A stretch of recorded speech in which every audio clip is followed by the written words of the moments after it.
Hello friends, addiction IAS classes में आपका स्वागत है। मॉडर्न इंडियन हिस्ट्री के इस सेगमेंट में आज हम बात करेंगे सिविल डिसओबीडियंस मूवमेंट के बारे में।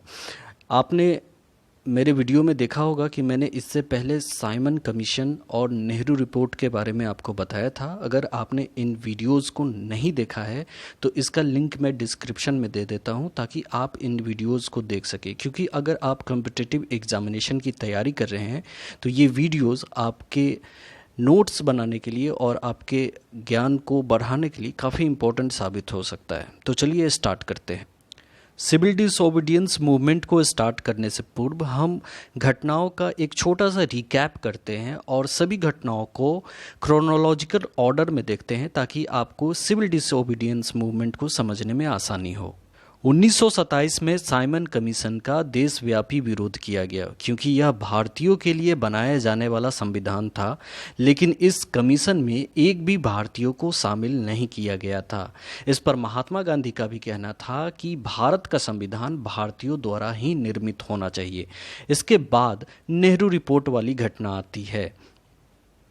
1928 में तत्कालीन भारत सचिव लॉर्ड बिकनहेड ने भारतीयों को ऐसे संविधान के निर्माण की चुनौती दे दी जो सभी गुटों एवं राजनीतिक दलों के लिए मान हो। तब मोतीलाल नेहरू ने ब्रिटिश गवर्नमेंट के आगे भारत के लिए डोमिनियन स्टेट की मांग की, जो कि कई कांग्रेसी युवा नेता उनको ये बात पसंद नहीं आई और उन्होंने डोमिनियन स्टेट की मांग को ठुकरा दिया और पूर्ण स्वराज की मांग की।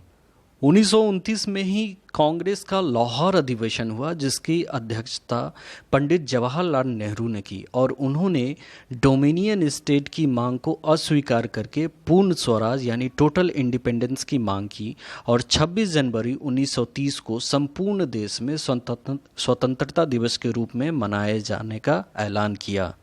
1928 के नेहरू रिपोर्ट में कांग्रेस ने ब्रिटिश सरकार को 2 वर्ष का समय दिया ताकि वो नेहरू रिपोर्ट पर विचार कर सके और उनकी मांगों को स्वीकृत कर सके, लेकिन जवाहरलाल नेहरू, सुभाष चंद्र बोस और सत्यमूर्ति जैसे युवा कांग्रेसियों ने इसकी अवधि 2 वर्ष से घटाकर 1 वर्ष कर दी और यह कहा कि अगर 1 वर्ष के अंदर नेहरू रिपोर्ट पर विचार नहीं किया गया तो कांग्रेस पूर्ण स्वराज की मांग करेगी और सविनय अवज्ञा आंदोलन को भी आगे जारी करेगी।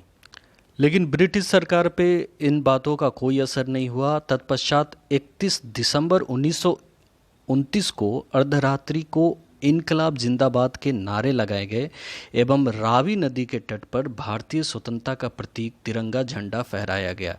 यहाँ जो आप झंडा देख पा रहे हैं, इसी झंडों को स्वतंत्रता का प्रतीक माना गया और 26 जनवरी 1930 को स्वतंत्रता दिवस मनाया गया और ये लगातार 18 वर्षों तक ये स्वतंत्रता दिवस मनाया गया और बाद में इसी झंडे को आगे चलकर भारतीय झंडे के रूप में स्वीकृति भी मिली, जिसमें अमूलचूल बदलाव किए गए, जैसे चरखे के स्थान पर चक्र का स्थान दिया गया।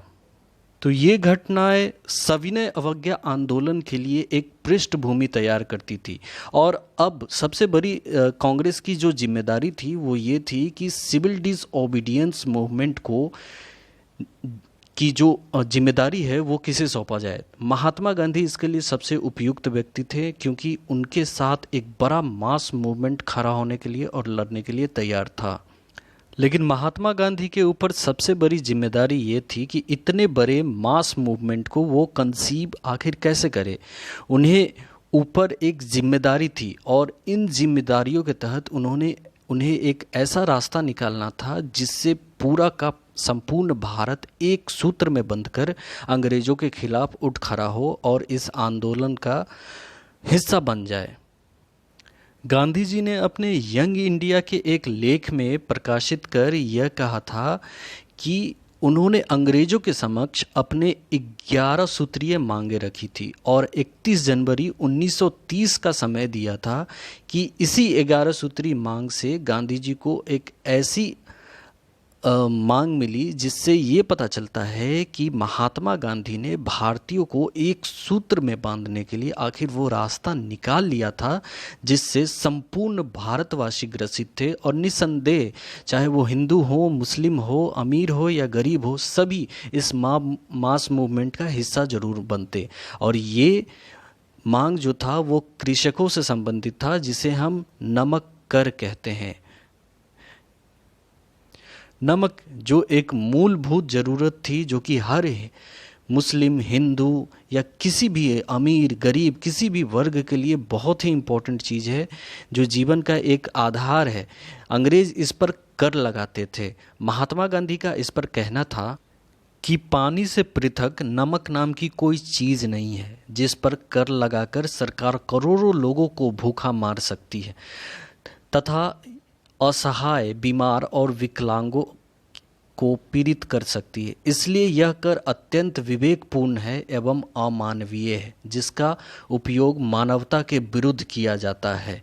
अतः नमक का जो मुद्दा था वो गरीबों के साथ साथ भारत के हर व्यक्ति को प्रभावित करने वाला था। इसलिए महात्मा गांधी ने अपने 11 सूत्रीय मांगों में से इस मांग को सिविल डिसओबीडियंस के लिए सबसे महत्वपूर्ण मांग समझा और सोचा कि अगर इस मुद्दे से हम आगे बढ़े, इस मांग को लेकर हम आगे बढ़ें, तो संपूर्ण भारत एक सूत्र में बन जाएगा और अंग्रेजों के खिलाफ उठ खड़ा होगा। महात्मा गांधी ने 12 मार्च 1930 को साबरमती आश्रम से अपने 78 समर्थकों के साथ दांडी के लिए पद यात्रा प्रारंभ की तथा 24 दिनों में 240 किलोमीटर की पद यात्रा के पश्चात 5 अप्रैल को गांधी जी दांडी पहुँचे।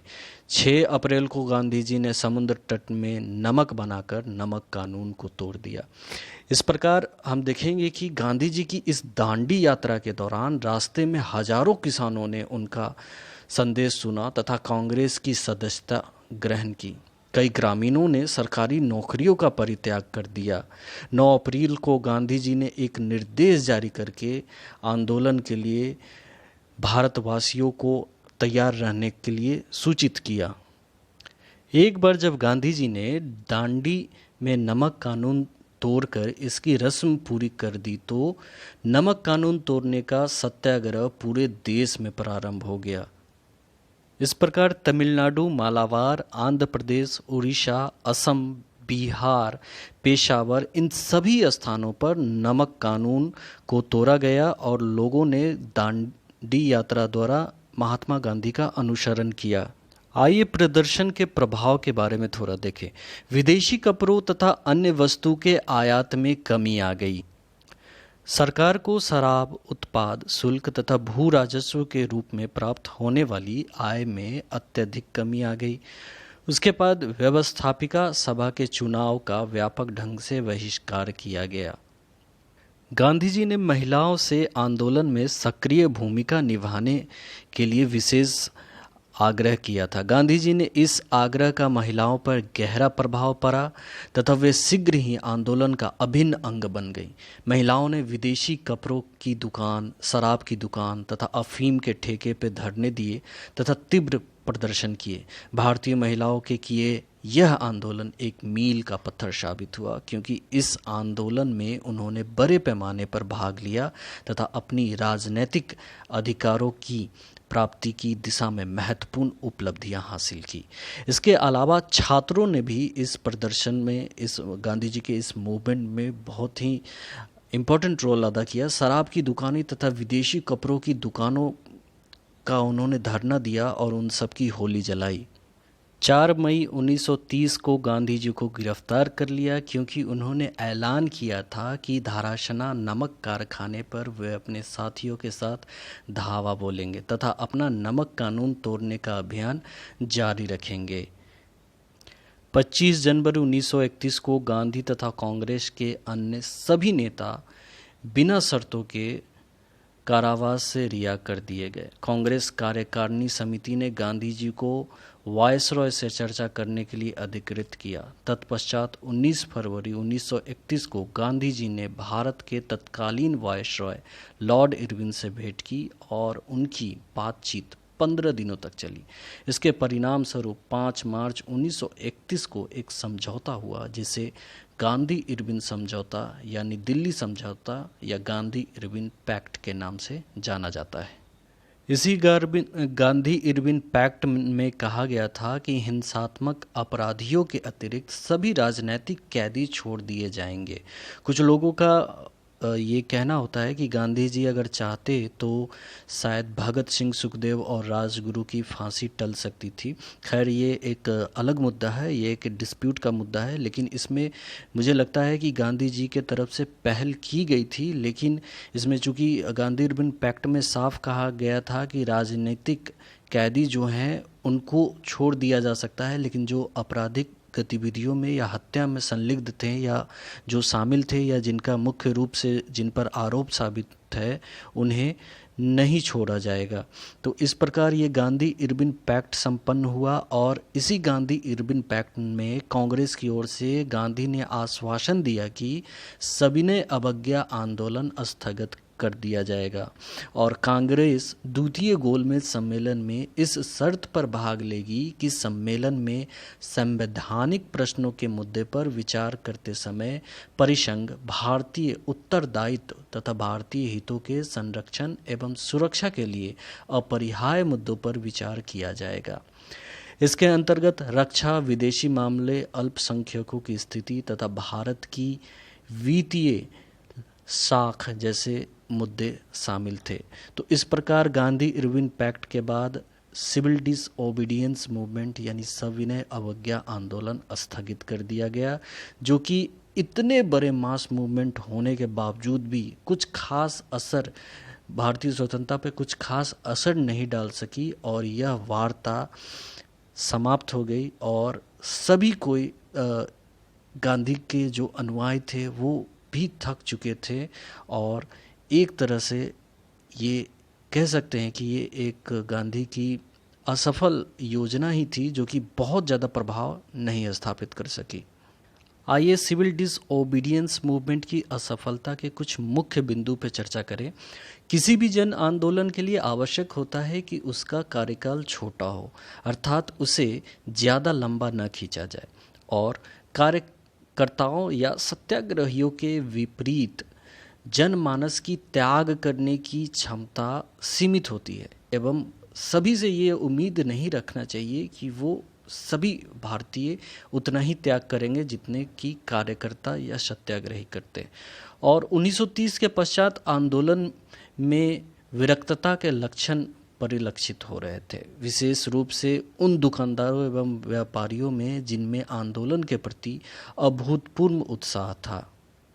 इस प्रकार आपने देखा कि ये सिविल डिसओबीडियंस मूवमेंट का पूरा ताना बाना जो था वो गांधी जी ने तैयार किया था, लेकिन ये भारत को आज़ादी दिलाने में अपना प्रभाव नहीं दिखा सकी और यह योजना समाप्त कर दी गई और गांधी जी इसके बाद अपने अगले योजना की तरफ अग्रसित हुए जो कि गोलमेज। दोस्तों कमेंट करके ज़रूर बताइए कि आपको हमारे ये लेक्चर कैसा लगा। अगर आपको ये लेक्चर पसंद आता है तो हमारे चैनल को सब्सक्राइब कीजिए और इस बेल आइकन को प्रेस कीजिए ताकि हमारे लेटेस्ट वीडियो का नोटिफिकेशन आपको जल्द से जल्द मिल सके। अगर आप हमारे चैनल पर नए हैं तो एक बार हमारे चैनल को ज़रूर विज़िट कीजिए। Thank you.